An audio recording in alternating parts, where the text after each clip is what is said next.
Twitter has been a dark, dark place. I hope it doesn't get any darker. I think he's a twit, so I think that, that's kind of a nice parallel. When a billionaire amasses this much power, he plays by a different set of rules than everyone else. They can buy whatever toys, whatever influence, whatever power they want. And that's a real problem in this country. Democrats and liberals still throwing a tantrum. They're pitching all their toys out the crib over this. Elon Musk has bought Twitter. Deal's not quite done, but it's coming. And many in the media, as well as Twitter employees, are also panicking over the future of the platform, claiming Elon Musk's purchase will undermine democracy. The Tesla CEO fired back at those critics with this tweet. The extreme antibody reaction from those who fear free speech says it all. By free speech, I simply mean that which matches the law. I am against censorship that goes far beyond the law. And a Wall Street Journal op-ed pokes the far left with the headline, "More hilarious wailing at Elon Musk." Quote, as long as the usual Silicon Valley overlords controlled all of social media, progressives didn't mind. But Elon Musk buys Twitter and suddenly freer speech is a national crisis. Tammy Bruce, Fox News contributor, host of Get Tammy Bruce on Fox Nation. There are such a short list of things that I've ever seen you get excited about like this. What is the meaning of this to you? It's really the moonshot of freedom of expression. It is perhaps the most significant action on public communication, perhaps in the last 50 to 75 years, because social media would remain a controlling factor in how we converse. And we saw, especially during the 2020 election, the Hunter Biden laptop dynamic, what the commitment was, how easily information could be stopped and withdrawn, as Twitter acted as an assignment desk for all other media. And even though the majority of Americans are not on Twitter, it affected the culture outside of those bounds about what you saw, what you didn't see. And you can't prove a negative, so Americans didn't necessarily know what they weren't seeing.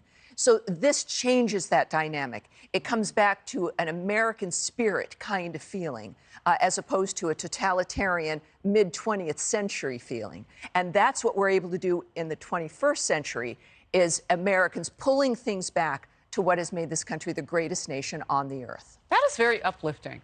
It's a good time to be a happy warrior. But, I mean, think about how many negative dumpster fire comments there are about using Twitter and how the bullying and the awful nature of it has been. Very few times in Twitter's history that I can remember where anybody had anything positive to say about it. And maybe that's even having an effect on the stock price as much as Elon Musk buying it.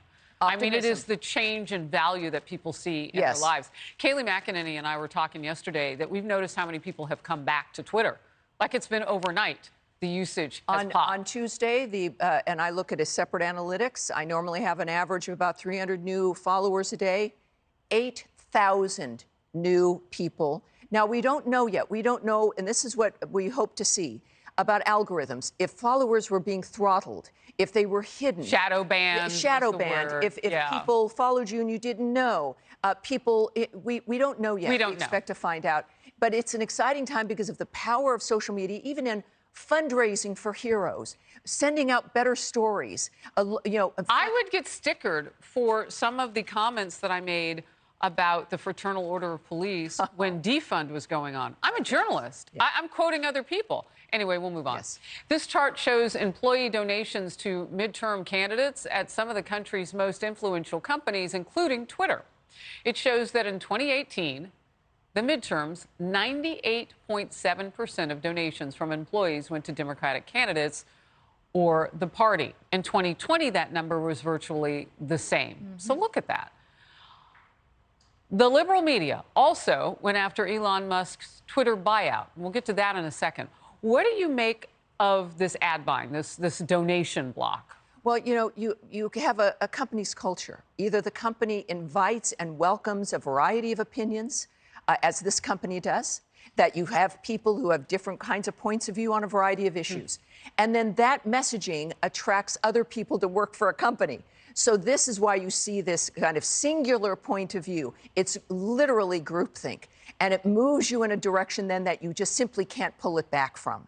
And of course, when you're in the work of communicating, of delivering news, of being a town hall, that of course will destroy your platform. What this nation is and why we're strong is because of the variety of opinions. The staff there then becomes like this vicious circle that then can't be reined back in. And all that people seem panicked about is that very fact. They believe they have sole possession of the truth. All these other things are just, irritations, and that destroys the nature of what the country is for and, of course, the quality of people's lives. So having given a few Town Hall Americas, yes, you have. as I like to talk about them, I never can even imagine keeping some people at the back door Right? saying you're not allowed in because you want to ask a question about such and such. But that's effectively what you're saying. And he wants to turn this into that town hall that has enough seats for everybody and some extra standing room. And the left is saying this is going to become like, some kind of massive barroom brawl. No, it's not. This is what it's going to be. It's going to be an actual ability to not, their worry is that they can't stop the speech. They're not worried about that. That's the point I was going to make. So now, if you're on the left, or if you're just oppositional to what you see, yes, right, you'll actually have to posture a debate. Correct. You'll have to have reasons for why you believe what you believe and not be a faceless egg taking punches at people in the dark. Like, it's going to change the game, hopefully, to be more like a real debate. Real quickly. Yeah. And I mentioned ad buying. Sometimes when you have enough people who think the same, and then they begin through algorithms to make certain items popular, it can look like an ad. Because they can manipulate the words in the media that are there. Let me get to this. The liberal media is going after Elon Musk's Twitter buyout and conservatives for supporting it. MSNBC's Nicole Wallace with this. What the right has already seized is this ground that they're on the side of free speech. They're really not. They're for the political version of yelling fire in a movie theater. Tammy. Really, this is classic projection. You've seen it everywhere. They know what they've been doing. They presume and imagine. Now, Elon Musk is a libertarian. He's not really an ideological partisan. So we don't have that. That's not going to happen. But the left knows. Nicole Wallace knows the role that Twitter played. And she's now afraid that will switch onto the right side, that conservatives will do that very same thing. But we tend not to. Certainly, Elon Musk will not. But what, again, they're worried about is the fact that the reality, the truth of information, the truth about stories, the nature of what's going on will finally come to light. But ultimately, it's a projection of an expectation, and that Elon Musk noted it, as you showed his tweet, that their reaction to this idea, it proves effectively the importance of what he has done. Tammy Bruce, great to have you in focus. Thank you, ma'am. Thank you.